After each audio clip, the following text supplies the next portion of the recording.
Halo semuanya, senang sekali saya kembali menjumpai Anda melalui video ini. Saya sedang mempersiapkan sebuah video tentang bagaimana mengelola keuangan keluarga dengan bijak. Kenapa saya membuat video tentang keuangan keluarga ini? Kan saya merasa bahwa ini sebuah kebutuhan yang cukup mendesak. Saya beberapa kali didatangi oleh beberapa orang yang konseling kepada saya, dan orang-orang ini menceritakan tentang keuangan keluarganya. Kalau dilihat dari jumlah pemasukannya, sebetulnya jumlah pemasukan atau penghasilan sebesar itu lebih daripada cukup untuk memiliki kehidupan yang layak. Tetapi yang terjadi adalah orang seperti ini menceritakan bahwa keuangan keluarganya selalu kurang dan selalu kurang. Bahkan mereka terlilit hutang dalam jumlah yang besar. Akhirnya orang ini frustasi, capek-capek kerja, ujung-ujungnya hanya untuk membayar hutang. Itu dalam kondisi normal. Saya tidak bisa bayangkan apa yang terjadi dengan keuangan orang yang saya ceritakan tadi ketika memasuki situasi ekonomi seperti sekarang. Beberapa waktu yang lalu, IMF bahkan menyatakan bahwa pandemi corona ini menjadi awal terjadinya resesi global, dan suka tidak suka bahwa kita berhadapan dengan kenyataan itu. Saya sendiri menghubungi beberapa jemaat untuk menanyakan kabar mereka, dan banyak di antara mereka menceritakan, khususnya menceritakan tentang pekerjaan dan ekonomi mereka. Ada yang menceritakan bahwa omsetnya tinggal 30%, ada yang menceritakan omsetnya tinggal 20%. Beberapa jemaat kami, mereka punya usaha kecil-kecilan seperti buka toko kecil-kecilan, warung kecil-kecilan, lalu kemudian jual barang kecil-kecilan, dan semuanya juga mengeluhkan hal yang sama. Pemasukan mereka atau penghasilan mereka turun drastis. Dan bagaimana dengan karyawan? Beberapa orang berpikir bahwa yang paling aman di masa sekarang adalah karyawan. Jangan lupa bahwa karyawan pun itu kena imbasnya. Beberapa jemaat kami yang mereka notabene seorang karyawan menceritakan bahwa penghasilan mereka dipangkas atau gaji mereka dipangkas itu hampir separuh. Karena masuk kerja mereka juga hanya tinggal separuh. Jadi ternyata mereka masuk kerjanya tidak full dalam 1 bulan. Jadi situasi seperti ini rupanya memang terjadi di mana-mana. Beberapa orang yang pekerjaannya sebagai sales, yang gajinya mayoritas itu ditentukan dari insentif yang dia terima karena target yang dia capai atau tidak, itu juga mengeluhkan hal yang sama. Situasi lesu seperti ini, tentu saja targetnya sulit untuk tercapai. Targetnya tidak tercapai, berarti insentif atau bonusnya itu tidak keluar, dan berarti pemasukan atau gajinya itu menurun dengan sangat drastis. Saya berhadapan dengan situasi seperti ini, dan itu sebabnya saya berpikir, kalau dalam situasi normal saja, banyak yang kesulitan mengatur keuangannya dengan bijak, apalagi dalam situasi krisis seperti ini. Jadi tentu saja ini akan menjadi sesuatu yang tambah berat lagi. Karena itu, melalui video berseri ini, saya akan coba bagikan hal-hal praktis kepada Anda yang secara mudah Anda bisa praktekkan, dan saya yakin bahwa itu akan bisa menjadi solusi bagi Anda. Paling tidak, itu akan membuat Anda bisa bertahan di masa-masa sulit seperti sekarang ini. Pertanyaan yang sering diajukan kepada saya adalah seperti ini: bagaimana kita memiliki keuangan yang surplus atau paling tidak minus dalam situasi seperti ini? Karena pada kenyataannya adalah seperti ini, bahwa besarnya pemasukan itu tidak menjamin sehatnya sebuah keuangan keluarga. Sebab yang beberapa kali saya jumpai, justru semakin besar penghasilannya, semakin besar pengeluarannya, dan semakin besar juga hutang-hutangnya. Dalam situasi seperti ini, ada 2 ide yang saya ingin tawarkan kepada Anda. Bagaimana kita bisa bertahan atau bahkan mengalami breakthrough dalam finansial kita. Ide yang pertama adalah menambah penghasilan, dan ide yang kedua adalah mengurangi pengeluaran. Mana di antara kedua ide ini yang paling ideal menurut Anda? Mungkin Anda akan berkata yang lebih baik adalah menambah penghasilan dan mengurangi pengeluaran. Saya pikir itu jawaban yang paling tepat. Tapi itu bisa diterapkan dalam situasi normal. Tetapi kalau diterapkan dalam kondisi tidak biasa seperti sekarang, maka ide yang pertama ini kurang realistis. Pada kenyataannya, bisa bertahan saja itu sudah sangat bagus. Situasi seperti ini mungkin kurang realistis kalau kita menerapkan ide yang pertama. Sekalipun bukan berarti saya meniadakan bahwa kemungkinan yang pertama bisa terjadi. Tapi menurut saya yang secara praktis kita bisa lakukan adalah kita lakukan hal yang kedua, yaitu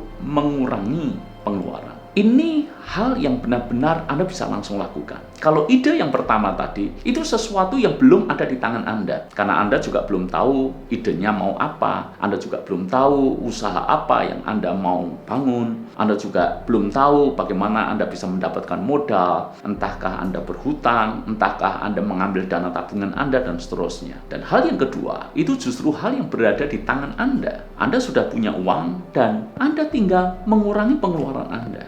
Itu cara yang menurut saya jauh lebih bagus, cara yang jauh lebih tepat. Nah, masalahnya bagaimana cara kita bisa mengurangi pengeluaran? Bagaimana cara kita bisa berhemat dalam situasi seperti ini?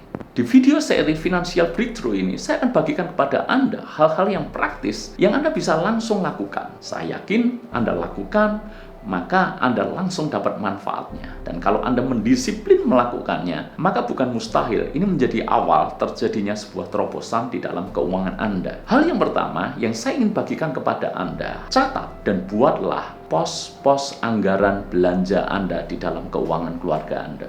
Kenapa ini hal yang penting? Karena banyak orang mengabaikan. Banyak orang tidak mencatat pengeluaran-pengeluaran mereka. Sehingga yang terjadi adalah mereka bingung kemana larinya uang mereka. Setiap bulan mereka terima sebuah gaji, lalu kemudian tiba-tiba saja berapa waktu kemudian uang mereka sudah habis. Dan kalau ditanya kemana larinya uang mereka, mereka sendiri juga tidak tahu kemana larinya uang mereka. Mereka hanya menebak-nebak, mungkin untuk mencukupi kebutuhan ini, mungkin untuk itu. Tanpa sadar, karena tidak dicatat, karena tidak dibuat pos anggaran yang baik dan benar, maka yang terjadi adalah sebuah kewajiban, sebuah kebutuhan yang mestinya harus didahulukan, yang mestinya harus dipenuhi, ini malah diabaikan. Dan yang bukan kebutuhan, yang sifatnya sebetulnya hanya sebuah kesenangan, itu justru dananya menggelembung banyak di sana, atau dananya terbuang habis di sana. Kenapa ini terjadi? Karena sekali lagi tidak dicatat dan mereka tidak buat pos-pos anggaran belanja. Saya akan menceritakan sebuah pengalaman sederhana yang kami lakukan ketika awal-awal menikah. Ketika awal menikah, istri saya bekerja sebagai seorang karyawan di sebuah perusahaan, dan saya sendiri sedang merintis sebuah usaha penerbitan spirit seperti yang Anda kenal sekarang. Di awal-awal menikah, kami sepakat bahwa pengelolaan keuangan itu harus dilakukan bersama-sama. Ya, ini menjadi sebuah hal yang nanti akan saya sampaikan kepada Anda, bahwa ternyata pernikahan satu daging itu harus diiringi dengan pernikahan satu dompet. Artinya, keuangan keluarga harus dikelola bersama-sama. Jika tidak, keuangan kita akan rentan mengalami kebocoran. Di video yang akan datang, saya tidak tahu edisi yang kapan, saya akan bahas soal hal ini. Tapi soal yang pertama ini, kita akan belajar dulu bagaimana kita mencatat dan membuat pos-pos anggaran belanja. Kembali ke cerita saya. Praktis, kami hanya hidup dari gaji istri saya setiap bulan. Dan ketika saya merintis usaha, sekalipun sudah ada profit, tapi saya tidak langsung mengambil profit usaha itu. Melainkan saya hanya mengambil gaji dari biaya atau honor tulisan. Waktu itu setiap orang yang menulis atau menjadi kontributor tulisan yang dikirimkan kepada kami, maka orang-orang itu akan mendapat honor. Nah, saya memposisikan sebagai seorang kontributor. Jadi saya hanya mengambil sejauh seberapa banyak saya menulis untuk saya terbitkan itu. Karena hanya mengambil sejauh honor saja, maka jumlahnya tentu tidak seberapa. Jumlah saya yang tidak seberapa digabungkan dengan gaji istri saya, dan kami harus mencukupkan diri dengan apa yang ada. Sebetulnya itu bukan hal yang cukup mudah. Tapi kenapa kami bisa survive di masa-masa awal kami menikah, di masa-masa awal kami merintis usaha? Karena cukup mepet, maka kami harus benar-benar hati-hati dan bijak dalam mengelola keuangan kami. Yang kami lakukan adalah, saya masih ingat bahwa istri saya setiap kali awal bulan, dia mengambil sejumlah amplop yang ditulisi beberapa pos anggaran. Istri saya mengambil sebuah amplop ditulisi per puluhan. Amplop yang kedua ditulisi oleh istri saya kolekte atau persembahan. Karena kami tahu dalam tiap bulan berapa kali ibadah yang kami hadiri dan berapa persembahan yang kami berikan. Jadi berapa jumlah persembahan kali ibadah yang kami hadiri. Kami sudah masukkan dari awal. Lalu kemudian pos berikutnya adalah berapa banyak kewajiban yang saya berikan kepada orang tua. Sekalipun orang tua tidak menuntut, tapi kami sebagai anak, kami merasa bahwa ini menjadi hal yang bagus kalau seorang anak memberikan yang terbaik untuk orang tuanya. Jadi dari awal kami juga memberikan berkat kepada orang tua kami juga sudah anggarkan di awal. Berikutnya, amplopnya ditulis untuk listrik, air. Amplop berikutnya adalah kebutuhan rumah tangga untuk belanja sehari-hari. Lalu kemudian ada juga amplop yang fleksibel. Ini sifatnya untuk kesenangan, untuk sesuatu yang bisa dinikmati. Jadi awal-awal kami buat amplop seperti itu dengan tulisan-tulisan seperti itu, lalu kemudian gaji yang kami terima itu langsung diposting di tiap-tiap amplop itu. Sehingga kami semuanya ngerti bahwa ternyata kami ini tidak sekaya yang kami kira di setiap awal bulan. Sebab problem kebanyakan orang adalah setiap awal bulan dia merasa menjadi orang yang sangat kaya. Tapi baru di paruh bulan, orang yang sama akan merasa menjadi orang yang paling miskin di dunia. Betulkah kenyataan seperti itu? Pada kenyataannya adalah ketika kami posting di tiap amplop itu, maka yang tersisa di dana fleksibel yang sifatnya untuk kesenangan atau untuk sesuatu yang kami bisa nikmati, itu ternyata jumlahnya sangat sedikit. Sehingga ketika kami membelanjakan sesuatu, kami benar-benar harus hati-hati di dalam melakukannya. Sehingga kalau kami ingin sesuatu yang bukan kebutuhan, kami hanya gunakan hanya dari dana yang ada di amplop fleksibel untuk kesenangan itu saja. Lebih dari itu, kami tidak akan mengambilnya lagi. Dengan cara praktis seperti ini, kami bisa bertahan di masa-masa awal kami merintis usaha. Memang cukup berat. Kami melakukan banyak penghematan dan ternyata bisa. Ternyata kami tidak berhutang. Malah kami bisa menambahkan modal di penerbitan yang saya rintis. Jadi hal praktis ini kalau dipraktekkan ternyata ini cukup efektif.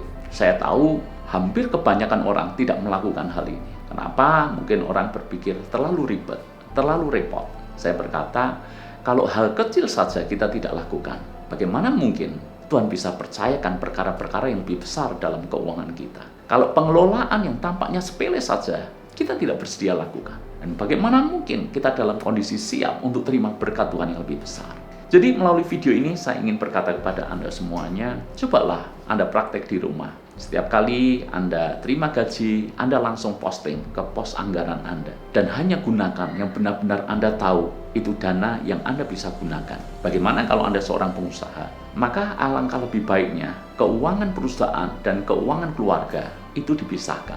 Dan Anda tidak semau-maunya atau sesuka-sukanya mengambil uang perusahaan untuk kebutuhan yang bukan untuk kebutuhan perusahaan. Jadi lebih baik kalau Anda menggaji diri Anda sendiri dan Anda berpadan dengan apa yang ada dari gaji Anda itu. Maka ini akan menyelamatkan kita di masa-masa krisis seperti ini. Ini akan membuat kita bisa survive. Dan bukan mustahil bahwa ini akan bisa menjadi awal terjadinya terobosan di dalam keuangan kita. Di video yang akan datang, saya akan sampaikan bagaimana cara supaya dengan gaji yang mungkin mepet, dengan penghasilan yang sedikit, tapi bisa cukup, bahkan masih bisa ada yang ditabung.